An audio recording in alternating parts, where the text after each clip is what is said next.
Our Across the Aisle segment tonight, President Trump issued a new revised executive order on immigration yesterday. The order freezes the inflow of refugees from any country for the next 120 days and blocks the arrival of travelers from 6 conflict-prone countries for 90 days, notably leaving off the list Iraq. The new order also drops preferences for religious minorities in Islamic countries. Joining me now to break it down, former Democratic Georgia State Representative LaDawn Jones. Representative Jones, good to see you. Hi, Liz. How are you? I'm doing well. Always better when I'm talking to you. Representative Jones, you and I talked about this last week, and I want to circle back because we had a very productive conversation about it. We talked about the differences in our policy views, but then the differences in our legal views, and how you could come to accept an order that was legally sound in your mind, even if you disagreed with it policy-wise. And I want to ask you, given the revisions that have been made in this second order, what do you make of it? Does this satisfy you? It doesn't satisfy me, and let me tell you why. For me, it is clear that basically what President Trump and his staff have done have backed into their ideological issues, right? The ideological issue was people from certain countries, people of certain religions are bad, and therefore we want a policy that will effectuate that. And now, because the courts have decided that what they put out, which was honest on its face, I guess you got to give them credit for that, was not legally sound, they have lawyered it up and they have found ways to make it try to fit within the legal guidelines. But at the end of the day, as an American, as a person who knows that this country is a melting pot that said, please bring me your tired and your weary masses, that I know this policy, no matter what words are around it, are still intended to exclude specific people based on their religion, and I cannot support it. Right. No, and that's the policy aspect. I expected you to say that. I know you don't agree with the policy, but legally, when you look at this, I mean, there's no indication that this has to do with the Muslim religion. I mean, 85% of the world's Muslims aren't impacted by it at all. These 6 countries on the list, and Iraq is left off this new list now in the new order. I mean, these 6 nations, what they have in common is they're either under the control of terrorist organizations or they're torn apart by civil wars and jihadi violence. I mean, to me, it doesn't have anything to do with religion. And that's someone who didn't even endorse President Trump's comments over a year ago when he talked about a blanket Muslim ban. I mean, this seems to be just common sense national security wise.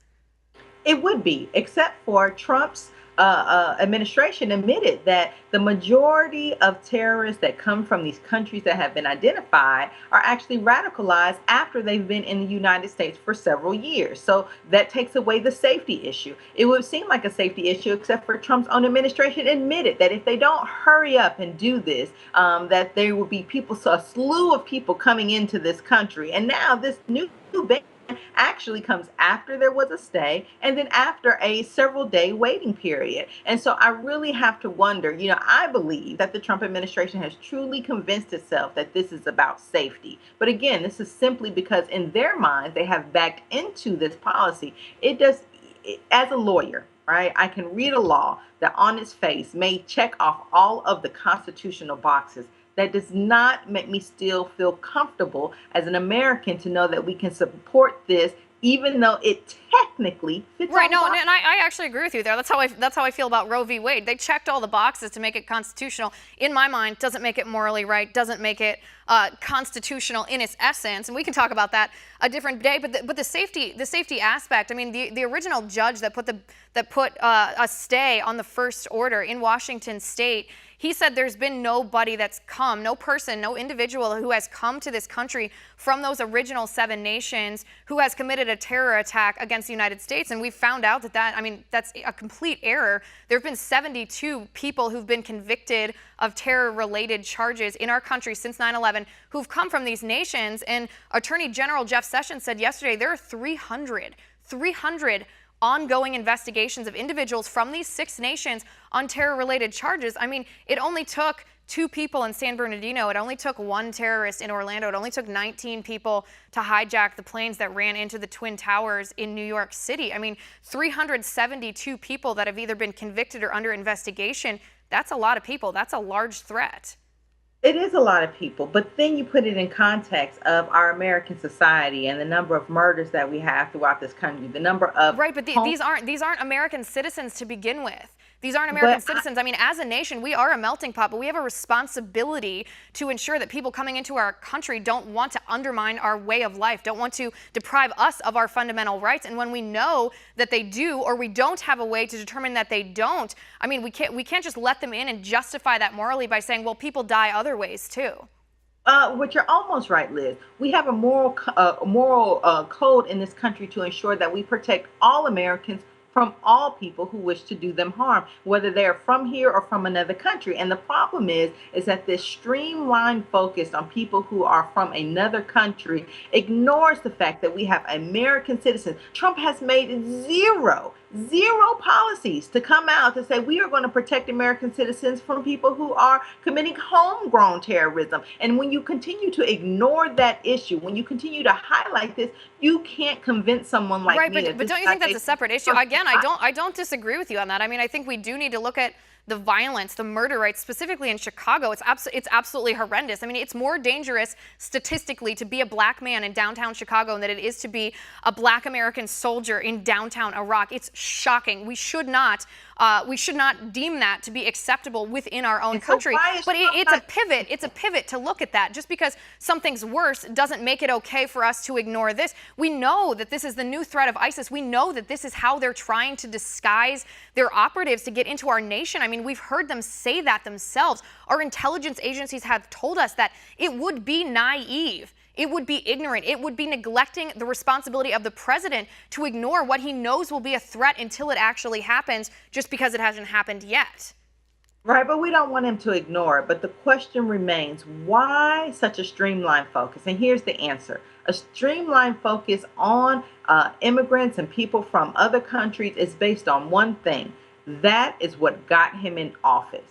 And at this point in time, it is necessary, whether it be on a Muslim ban or any other issues, that this president pivot from running from office and pivot into being in office. And to pivot and be in office, when he looks at the statistics and he realizes that the number of crimes that are occurring in this country are far, far higher than any other outside terrorism, that he needs to put that much energy into the real issues and not just what he thinks is going to make. Like I said, I don't disagree with you. I just consider it two different issues. And this is, his primary responsibility is the national security of our nation, to protect us, to protect our nation from terror attacks. But no, I want to go to something that you said just a second ago. You said this is what got him elected, insinuating, I assume, some sort of xenophobia. And I want to ask you, as a friend, to me that seems like a demeaning statement, because, I mean, you know me, I'm not xenophobic, I'm not racist. I support this policy because I think there's a sincere threat against the security of our nation, and that this temporary moratorium on refugees,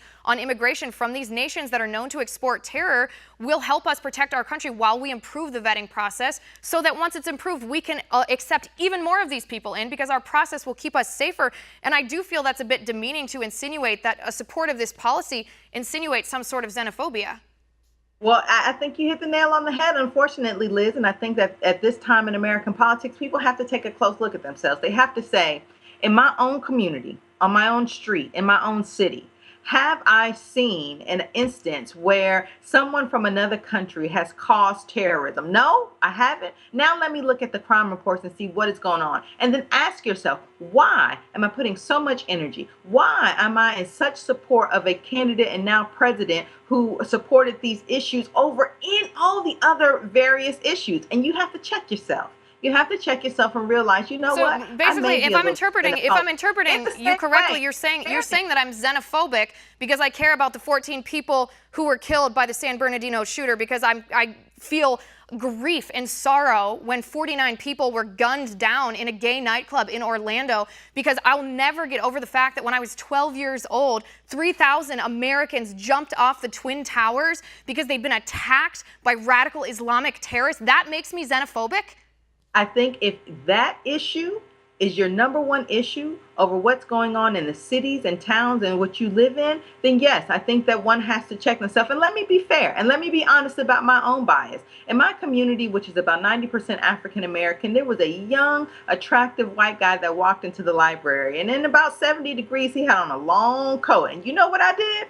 I looked at him real hard. And you know what? I had to check myself. I had to check my own prejudice and say, wait a minute. There is no reason why a white guy in South Fulton County, Georgia, cannot come into this library wearing a long coat. And you Right. know where that comes from? It comes from a prejudice that we all have. Right. And It guess comes what? from implicit bias. Nobody's perfect. But I think with all due respect that is a very different type of bias than wanting to vet in the proper manner people who aren't citizens of this country, who are from countries that are torn apart by jihadi violence, when we know that the Islamic State terror group who is waging war on our country wants to send their operatives via U.S.-bound refugees into our nation to harm us. That's prudence. It's not xenophobia. Representative Jones, thank you so much for being here. It's great to talk to you.